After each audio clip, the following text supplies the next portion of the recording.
What is the best way to make money and create an impact from your experiences? If you've been watching my series on how to develop a portfolio career, you'll realize that there are 9 key steps that we're going through. So let me talk through the 3 phases. So phase 1 is your core phase. This is about context, the contracts that you take, and also the cash that you make and manage. The second phase is growth. This is centered around content distribution, coaching, and developing a community. The third phase, the final phase, is the leverage phase. This is about learning and scaling. And so we start off with codifying, what we're going to talk about now. Then we move on to capability. And finally, we have the CEO mindset. And so when we think about a portfolio career, it is a career that you create as opposed to pursue, so to speak. And so we've gone through phase 1, we've gone through phase 2, and now we're in phase 3. And thinking about everything, it's important to understand that there's a whole bunch of experiences that you've accumulated along the way. So for example, in phase 1, this was really about understanding yourself, understanding the market, and also putting all that information together to understand what opportunities are out there in order for you to find the right type of contracts. There are 6 to 8 different types of contracts that exist. Then moving on from there, you started to produce content. Okay, so content in many different forms. This could be in person or online, but mainly we're talking online. I like to use video. And that again will start to get engagement from people. People will start asking you if you could advise them, coach them, mentor them, all these different things. And so there are new experiences that come up with that. And so you start to create this community feel, whether you have a paid community or a private community, or you just stick to a public one, there are experiences that you start to build. And so you start to build mental models. You start to build certain themes and patterns that pick up when people ask you for help. And so with all of this information, you need to codify your experience, codify the patterns that you pick up, the themes that you pick up, the pillars that are key to you helping individuals. You also want to think to yourself, who is the ideal person that comes to me all the time? Who is the main person that comes to me all the time? Because that nuance determines your niche, and that niche will help you create the impact you want and create the money that you want as well. So what do I mean by this?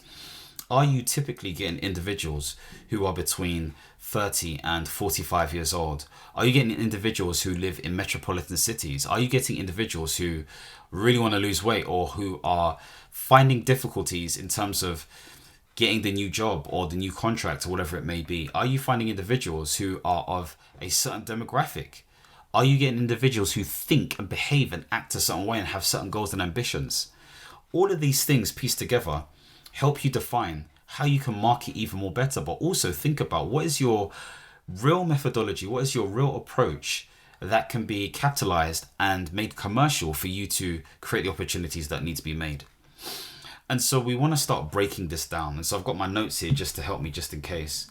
But I think a really good thing to think about is, if you were to start again, what would be the advice that you'd give your former self? What would be the advice that you give to the novice or the beginner or somebody who wants to get to the stage or step that you want to get to?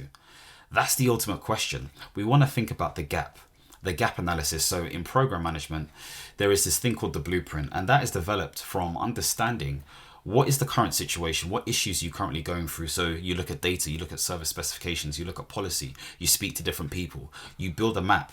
You may use something known as I think it's called the McKinsey 7S model as a way to sort of map this out, or POTI, I think it stands for process, operations, technology, and information. I think you can check that out for yourself, so you can correct me if I'm wrong. So you do all of this stuff to understand where you're at. Then you want to move into a space where you want to define what the future looks like. Maybe this is led by policy, or maybe this is led by senior stakeholders or executives or shareholders or the public or members. You want to define what good looks like. And in the middle, you have that gap, you have that bridge. This is known as the bridge model. Okay, so it's really important. I think there was a guy called Lewin in change management who speaks about the bridge model. So going from here to here, understanding what the gap is in between, because there is some level of change that exists.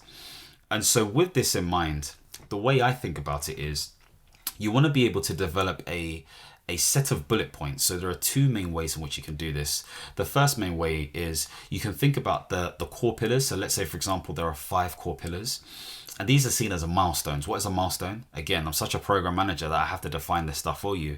It's really a gate, okay? It's a way of defining that you've completed a certain phase or stage before you get to the next level, okay? So that's what a milestone is. And milestones typically will be related to deliverables. What is a deliverable? It's a key output. So something tangible that you've produced or something tangible that has happened, so to speak. And so writing out these key things will help you understand, okay, what are the tasks underneath them that allow you to get to the next gate or allow you to have the success criteria of completing that gate. The other way you can do it is just to write down in order what you think are the activities or steps in order for you to achieve things, okay, within this specific framework that you're developing. And so what I'm really saying is you want a bulleted list. So you want main bullet points and sub bullet points and maybe even sub bullet points to highlight what the steps are, because this information becomes your intellectual property. This information becomes your framework. This information is something that you can sell in the form of a book, a course, a program, a workshop, a membership site, some sort of event. There are so many different ways in which you can sort of maneuver it, and this becomes your proprietary information that kind of defines a lot of what you do, because it's all based on information that you had before. Now, you may get people to come in. So let's say, for example, for me personally, I know the individual person that I'm helping is usually between the ages of 28 to 45 years old. They have done some sort of consulting or been within the sort of space of transformation and project transformation in some way, shape or form. They essentially want to get a new role, new job, but they don't want to be burdened down by, again, the 9-to-5, toxic managers, leadership, all this kind of stuff. Then they think they can do it on their own. So they want to set up some sort of consultancy. Maybe they jump into contract and maybe they do something else. And so that person typically comes to me. This is what I've seen in my discovery calls. This is what I've seen in my coaching sessions. But essentially, they're not exposed necessarily to the other steps of the portfolio guide that I talk about, i.e. the growth phase and also the leverage phase. They're thinking mainly about the core phase, but then when you start to speak to them more, they get exposed to all of this stuff. And so you can see how you have a model that enables you to speak more on these different things that you've collated in your mind, because you know it's going to help that individual, because you've got the feedback and the information to suggest that is the case. So hopefully that's given you a really, really good idea. And so the whole idea here is to make sure that you develop some sort of ecosystem. That's what you want to develop, okay? So yes, there are funnels that exist and there is a journey that exists in terms of the customer, and there may be a main journey that you want them to go through, but the ecosystem is giving people the opportunity to buy things at different points in time so that you can help them adequately and appropriately before they decide they want to get to the next step or decide, actually, I don't want to get to the next step. This is enough. This is all I need. It all comes back down to this framework, this methodology that you have. It doesn't matter if you utilize this as a consultant or contractor within the space that you're working to, okay, or the client that you're working for. You can still develop a framework. I have different ways in which I think about governance, team management, when it comes to escalation, risk and issues management, all of these different things that contribute to program management in some way, shape or form. I have a way to think about it, but I can also lean on MSP principles, Prince 2 principles, change management principles, of course. So again, utilize the experience, take time to think about it and write down your learnings. This is why I said before, when it comes to discovery calls or coaching calls, record those calls, also making sure that you tell the prospect and or client that you're going to do this as well. So hopefully this has given you some ideas. And moving on from this, we're going to be talking more about the next step after Codify in order for you to start building the systems, the resources and the infrastructure to have something that could potentially scale.